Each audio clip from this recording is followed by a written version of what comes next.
31শে December রাত্রি, পৃথিবীর বুকে এক কালো অধ্যায়ের নাম। এ রাতকে কেন্দ্র করে পুরো বিশ্ব যেন পাপাচারের এক অশ্লীল জগতে প্রবেশ করে। রাত 12টা বেজে ওঠার সাথে সাথে আতশবাজির বিকট আওয়াজে কেঁপে ওঠে পুরো দেশ। মুহূর্তেই ভুলে যায় আশেপাশে থাকা অসুস্থ মানুষগুলোর কথা। 2022 সালে আতশবাজির বিকট আওয়াজে প্রাণ হারায় 4 মাস বয়সী ছোট্ট শিশু উমায়ের। ফানুস উড়াতে গিয়ে রাজধানীর বিভিন্ন জায়গায় অগ্নিকাণ্ডের ঘটনা নতুন নয়। অসংখ্য অগণিত পাখি ঝাঁকে ঝাঁকে মরে পড়ে থাকে রাস্তায় রাস্তায়।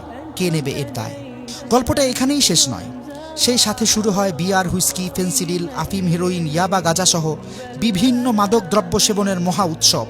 বিভিন্ন ক্লাব ও দেশের অভিজাত হোটেলগুলোতে চলে নিষিদ্ধ পল্লীর নগ্ন মহড়া।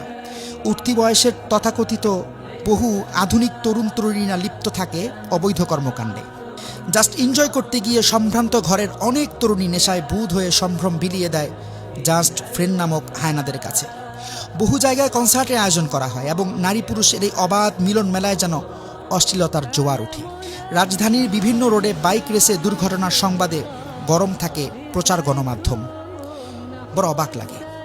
প্রতিবাদ তো দূরের কথা, কথিত সুশীল সমাজ তখন মুখে কুলুপ এঁটে বসে থাকে। নিষিদ্ধ অ্যালকোহলের লট ঠেকাতে আইন শৃঙ্খলা বাহিনীকে চরম হিমশিম খেতে হয়। একজন মুসলিম হিসেবে কি ভেবে দেখেছি এ জাতীয় বস্তাপচা নোংরা সংস্কৃতি কি আমাদের পক্ষে শোভা পায়?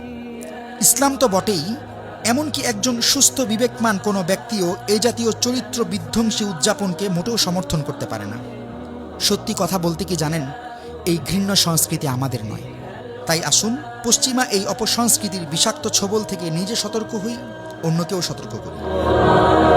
ساهمتم في نشر خير مثل السحاب